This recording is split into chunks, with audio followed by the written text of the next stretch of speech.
안녕하십니까. 오늘은 2024년 1월 10일 아주 좋은 날씨의 수요일입니다. 요즘은 영상의 뷰 숫자가 100회 넘기는 것이 너무도 힘듭니다. 현타가 올지 모르니까 오늘은 이 영상을 아는 카톡방에 다 올려주시면 엄청 감사드리겠습니다. 또한 구독도 부탁드리면서 시작해봅니다. 어제도 말씀드렸지만 대형 슈퍼마켓, 특히 콜스와 우럴스의 가격 담합 혐의는 우리의 생활과 직접적 연관이 있다 보니까 상당히 관심이 가는 뉴스 중에 하나입니다.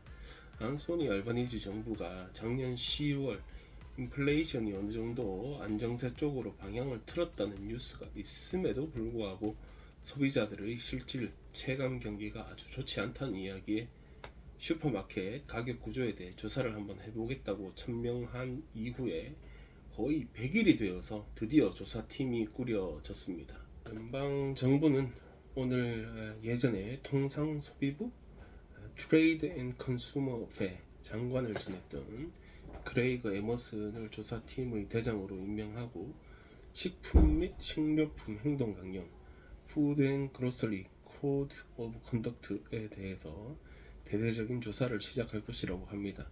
이런 코드 오브 컨덕트는 법적 구속력이 있는 강제 조항은 아니지만 그걸 가급적 지키도록 유도를 하고 그걸 개무시한다거나 하면 다른 불이익을 준다거나 불편함을 줘서 결국에는 그걸 지키도록 하는 경우가 많습니다. 안소니는 공식 발표를 통해서 크레이그를 이 자리에 배치함으로 해서 호주의 모든 소비자들이 가장 좋은 거래를 할 수 있도록 가능한 모든 방법을 검토하게 될 것이다 밝혔습니다.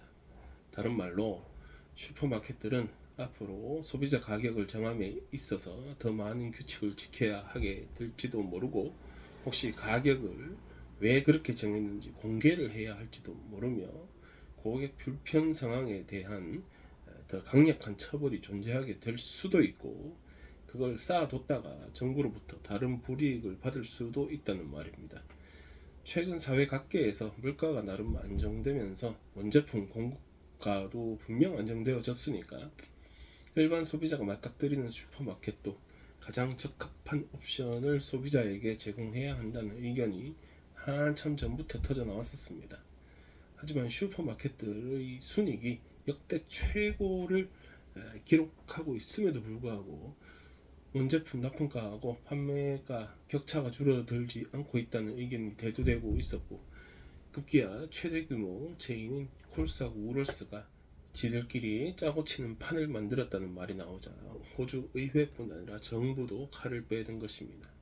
이런 소비자 시장에 정부의 개입이 과연 적절하냐 질문이 생기는데 경쟁이라고는 따로 존재하지 않는 콜스와 우럴스가 거의 독점하는 시장 상황에 지금과 같이 물가 상승에 의한 서민들의 고충이 계속 쌓여가고 있는 상황에서 정부의 개입은 어쩔 수 없는 선택이고 꽤 적절하다는 것이 안소니의 주장입니다.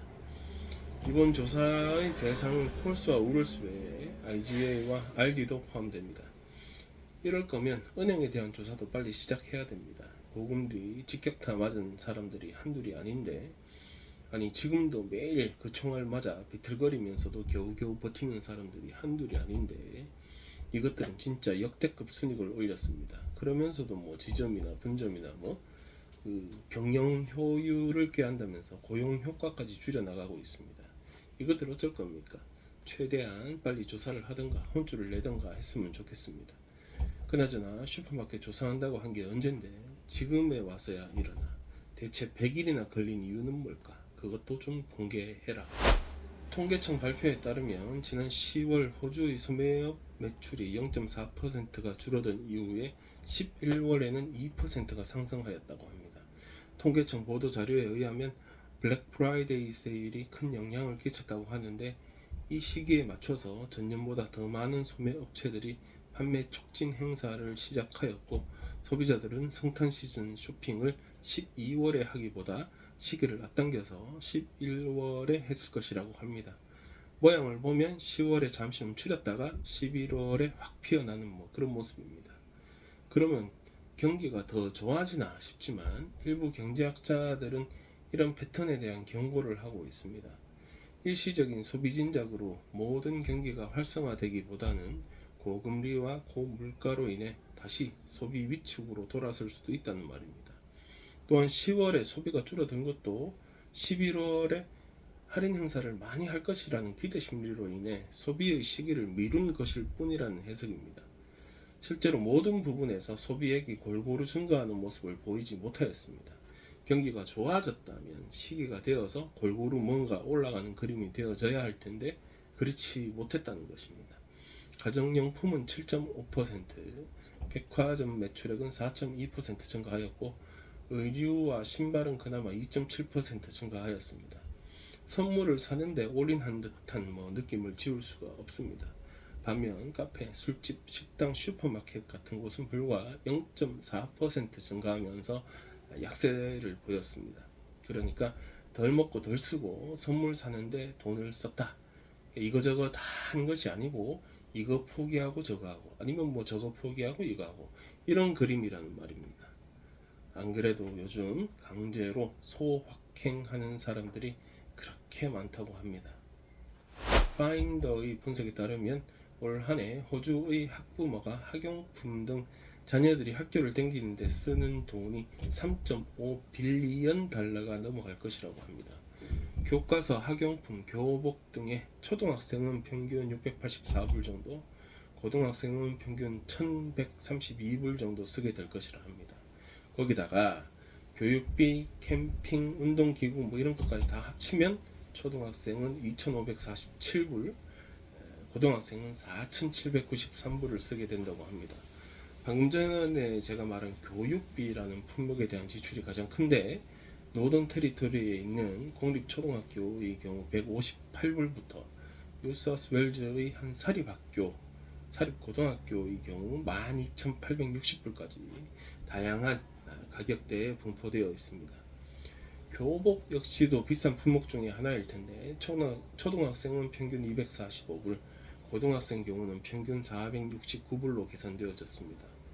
우리가 깜빡하는 지출 품목도 하나 있는 것이 바로 통학비입니다. 초등학생의 경우 연간 평균 530불 정도, 고등학생의 경우 평균 632불 정도 든다고 합니다. 파인더스에서 이 자료를 발표하면서 일부 학부모는 지금 당장 이런 규모의 지출을 감당할 수가 없을 것이라 하면서 그럼에도 이런 지출 품목은 시간이 지나면서 더 많이 늘어나고 있는 중이라 하였습니다. 대부분의 학교에서 세컨핸드 품목을 판매하고 있으니까 이를 적극적으로 활용하고 도시락통이나 물통 같은 것들은 가급적 저렴한 제품들을 선택하는 등의 노력이 좀 필요하겠다 이렇게 덧붙이기도 하였습니다. 우리 애들도 학교 다닐 때 가급적 세컨핸드 유니폼을 구입해서 입힌 기억이 있습니다. 물론 품목에 따라서 그냥 새거 구입해서 입힌 경우도 있지만 그때마다 아니 품질도 개판인 유니폼이 뭐가 이렇게 비싸냐 그 생각 많이 했었습니다. K마트 가서 그냥 흰색 셔츠 하나 입혀서 뭐 그럼 좋겠는데 그놈의 학교 로고 하나 들어갔다고 가격이 따블에 진짜 웃기지도 않았습니다. 요즘은 더 비싸졌을 텐데 그나마 빨리 애들 교육 끝나버려서 다행이라 생각합니다. 그래서 요즘에는 애들이 버스 탈 때 무임승차 해도 별 신경 안 쓰고 근무하고 있습니다. 맥도날드에서 새로운 여름 메뉴 3종을 만들어서 판매합니다. 작년 여름에 야심차게 감자를 관자처럼 만들어서 포테이토 스캘롭이란 걸 만들어 팔았었는데 되게 이상한 것이 주변에 이걸 실제로 먹어본 사람은 거의 없습니다. 뭔 일이지? 응? 여튼 그래서 이번에 다시 여름 메뉴를 개발하여서 여름 시장에서 떼돈을 한번 벌어보겠다고 나선 것인데 이번에는 파인애플이 키워드입니다.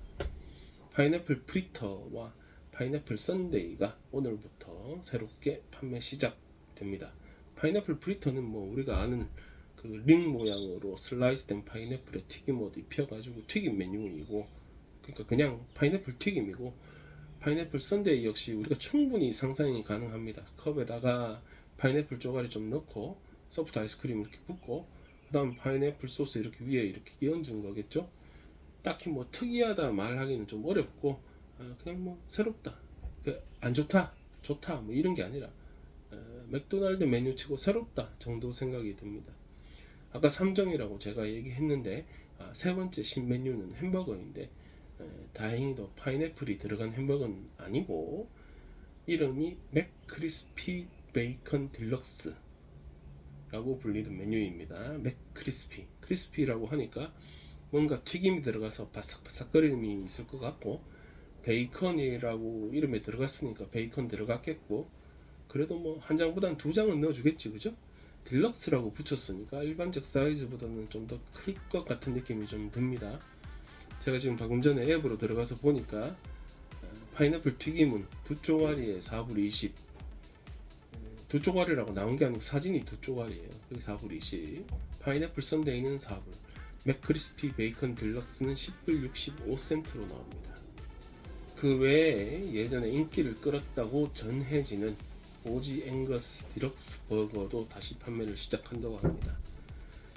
언제 쉬는 날 제가 참으로 좋아하는 멜번 무라빈에 있는 맘스 런치에 가보려고 합니다. 가서 썸머 스페셜, 여기 썸머 스페셜 콩국수 있습니다. 콩국수 먹으러 가려고. 네, 오늘 준비한 소식은 여기까지입니다. 오늘 하루도 즐거운 하루 되십시오. 저는 별일 없으면 내일 또 뵙겠습니다.